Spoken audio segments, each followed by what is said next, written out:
Assalamualaikum warahmatullahi wabarakatuh. Kami dari kelompok 7 akan mempresentasikan hasil dari makalah kami dengan judul Analisis Saham Non-Cyclicals, Studi pada Saham Clio dan Mior. Yang terhormat kepada dosen pengampu kami, Ibu Ida Syafida, SE MSI. Nama saya sendiri adalah Givana Putri Yunika dan dua rekan saya. Saya Yohana Purwanti. Saya Fatia Sari. Oke, yang pertama adalah bab 1 yaitu pendahuluan. Didului dengan PT Sariguna Primatirta Tbk atau disebut dengan Clio. PT Sariguna Primatirta Tbk atau lebih dikenal dengan melalui produk andalannya yaitu Clio adalah perusahaan yang bergerak di sektor industri minuman, khususnya air minum dalam kemasan (AMDK). Sejak berdiri pada tahun 2004, Clio telah membangun reputasi yang sangat kuat di pasar Indonesia. Nah, sebagai produsen AMDK yang berkualitas tinggi, perusahaan ini mengedepankan nilai-nilai kebersihan, kesehatan, dan keberlanjutan dalam proses produksinya.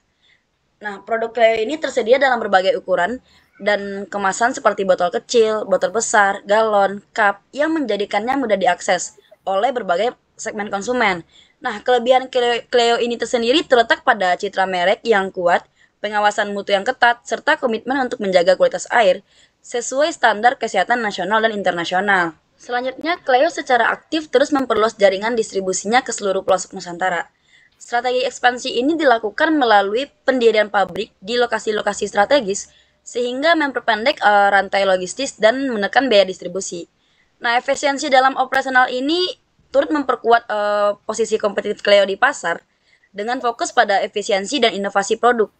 Clio berhasil mempertahankan loyalitas konsumen dan tetap relevan meskipun menghadapi persaingan yang ketat.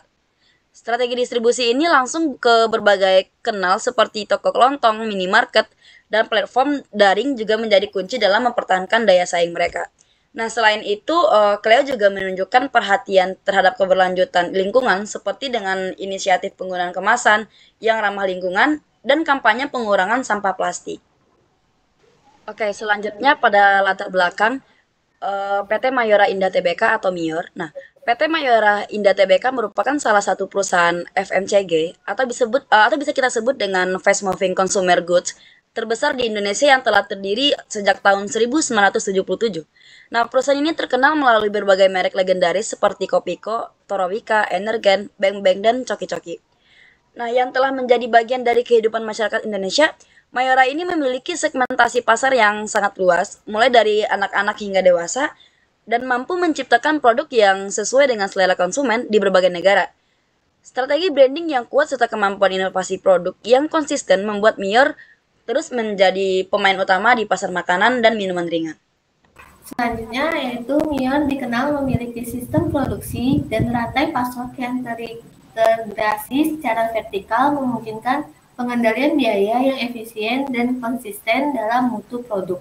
Keunggulan ini membuat perusahaan mampu mempertahankan margin keuntungan yang stabil meskipun terjadi fluktuasi harga bahan baku global. Selain pasar domestik, Mior juga fokus pada pengembangan pasar, menunjukkan kemampuannya sebagai perusahaan global dengan jaringan distribusi dan strategi pemasaran yang solid. Produk-produknya bahkan telah meraih berbagai penghargaan internasional yang memperkuat kestabilan merek di mata pasar global. Selanjutnya ada kinerja keuangan Mior juga tergolong tangguh dengan pencapaian laba yang konsisten dan tingkat pengembalian ekuitas atau ROE yang menarik. Namun tingginya ekspektasi pasar terhadap pertumbuhan ekspor Mior tercermin dalam valuasi saham yang relatif tinggi. Risiko utama yang perlu diperhatikan investor adalah sensitivitas terhadap nilai tukar dan harga bahan baku global yang dapat mempengaruhi margin keuntungan. Meskipun demikian, dengan pengalaman panjang, kapasitas produk besar, dan rekam jejak pertumbuhan yang solid, Mior telah menjadi pilihan menarik bagi investor yang menginginkan eksposur terhadap sektor konsumsi dan ekspor. Saham Mior layak dipertimbangkan untuk portofolio jangka menengah hingga panjang, terutama bagi investor dengan profil risiko moderat hingga agresif. Yang kedua yaitu pembahasan analisis. Yang A. Proses seleksi saham dalam portofolio berdasarkan Single Index Model atau SIM. Single Index Model digunakan sebagai metode untuk mengevaluasi kinerja saham terhadap pergerakan pasar umum. Dalam hal ini menggunakan indeks sektoral IDX NONCYC sebagai tolak ukur. Proses seleksi saham yang digunakan dalam tugas ini mengacu pada data historis harga saham dan indeks untuk tahun 2023 serta evaluasi retur pada tahun 2025. Langkah-langkah seleksi saham yang dilakukan adalah sebagai berikut. Yang pertama itu menghitung retur saham dan indeks. Retur dihitung berdasarkan prestasi perubahan harga antara Januari dan Maret 2025. Yang A itu retur IDX NONCYC itu minus 10,39%, yang B retur NIOR minus 17,99%, yang ketiga retur Clio minus 3,38%. Yang kedua itu menghitung bobot saham dalam portofolio. Bobot ini ditentukan berdasarkan efisiensi retur relatif terhadap risiko atau beta dan varians residual. Hasil bobot menunjukkan yang A. Clio minus 79,32%, yang B. NIOR 6,36%, yang C. JPFA 0,10% atau tidak digunakan dalam analisis utama. Yang ketiga, menghitung retur portofolio. Retur masing-masing saham dikalikan dengan bobot untuk menghitung kontribusi retur total portofolio. Yang terakhir, evaluasi. Saham dengan retur stabil dan bobot signifikan dipilih untuk dianalisasi lebih lanjut. Nah, di sini ada tabel 1 ringkasan retur dan bobot saham, yang dimana kode sahamnya itu IDX NONCYC itu harga Januari 2025 itu 716,97, harga bulan Maretnya itu 642,45, returnya itu minus 10,39%, bobotnya itu 1, retur dikali bobot minus 0,1039. Yang kedua itu NIOR, yang dimana harga bulan Januari 2025 itu 2.780, harga bulan Maretnya itu 2.280, returnya itu minus 17,99%, bobotnya 6,36%, retur dikali bobotnya itu minus 0,0114. Yang terakhir itu Clio, harga Januarinya itu 1.480, harga di bulan Maretnya itu 1.430, returnya itu minus 3,38%, bobotnya itu 79,32%, retur dikali bobotnya itu minus 0,0268. Selanjutnya itu ada B, analisis fundamental saham, yang dimana analisis fundamental terhadap Clio dan NIOR menunjukkan bahwa keduanya memiliki karakteristik bisnis yang tahap banting di tengah dinamika ekonomi. Dari persepsi makroekonomi, Indonesia mencatat pertumbuhan produk domestik bruto atau PDB yang stabil di kisaran 5% sepanjang 2023, menandakan adanya pemulihan ekonomi pasca pandemi.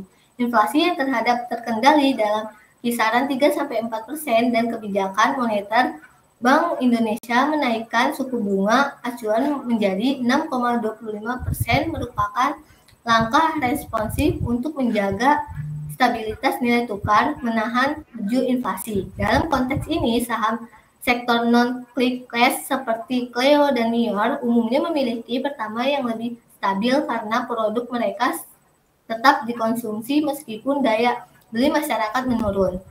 Dari sisi industri, sektor air minum dalam kemasan AMDK menunjukkan tren pertumbuhan yang positif seiring meningkatkan gaya hidup serta dan kesadaran masyarakat akan meningkatnya konsumsi air bersih. Clio memanfaatkan tren ini dengan memperluas kapasitas produksi dan memperkuat jaringan distribusi.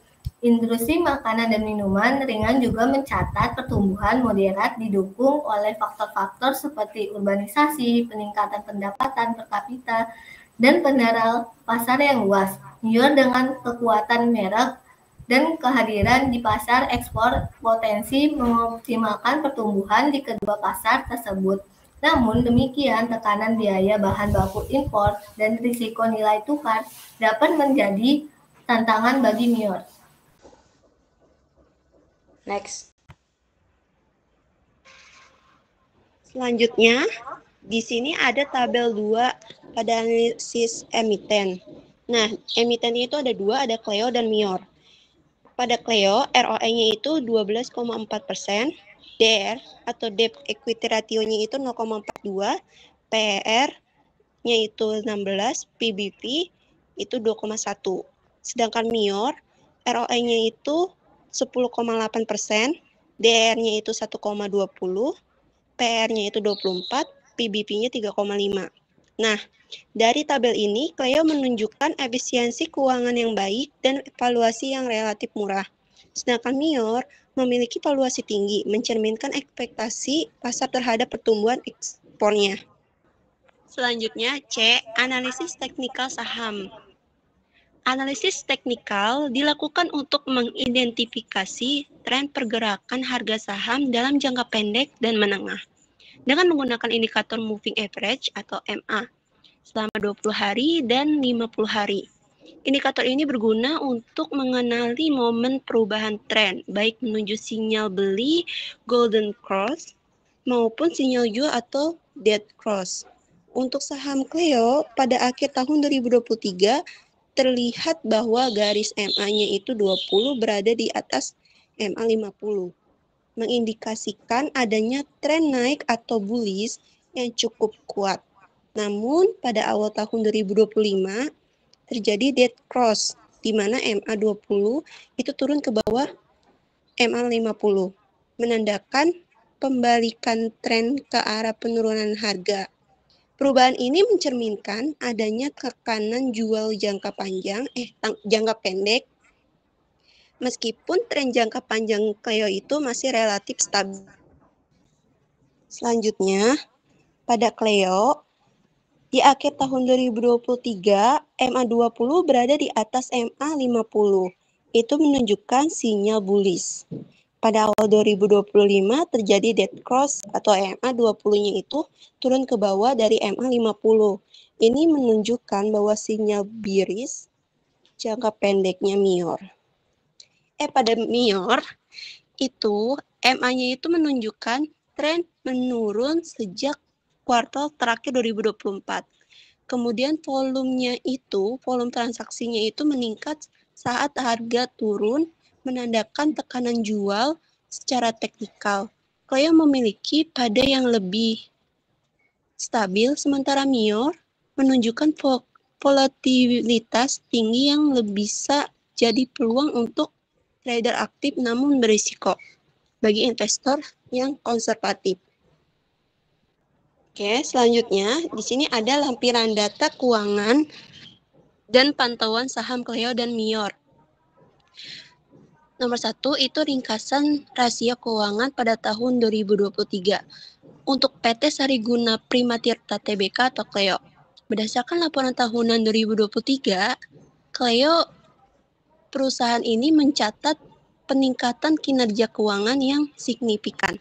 Dimulai dari return on asset-nya itu sebesar 7,8%, terus ROE-nya itu 12,4%, terus DER-nya itu 0,42, terus current ratio-nya itu 2,1, terus PR-nya itu 10, PBV-nya 2,1. Perusahaan mencatat peningkatan pendapatan sebesar 25% YoY dari 1,674 miliar rupiah menjadi 2,093 miliar. Selanjutnya, itu ada PT Mayora Indah Tbk atau Mior. Berdasarkan laporan keuangan konsolidasian PT Mayora Indah Tbk dan entitas anak per 31 Desember 2023, ROA-nya itu 8,2%, ROE-nya itu 10,8%, DER to equity rasionya itu 1,20, current rasionya itu 1,5, PBP-nya itu 3,5, terus PER-nya itu 24. Nah, perusahaan ini mencatatkan pertumbuhan pendapatan dan laba bersih yang stabil dengan fokus pada ekspansi pasar domestik dan internasional. Selanjutnya, di sini ada tampilan data keuangan dan pantauan saham pada perusahaan di Bursa Efek Indonesia per 31 Mei 2025.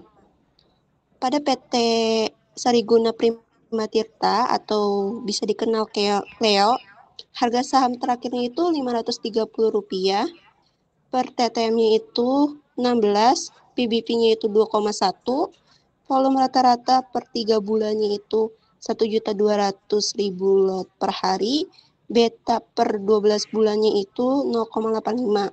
Sedangkan MIOR, itu harga saham terakhirnya itu Rp2.800, PER-nya per TTM-nya itu 24, PBP-nya 3,5, volume rata-rata per 3 bulannya itu 900.000 lot per hari, betanya per 12 bulan itu 1,10.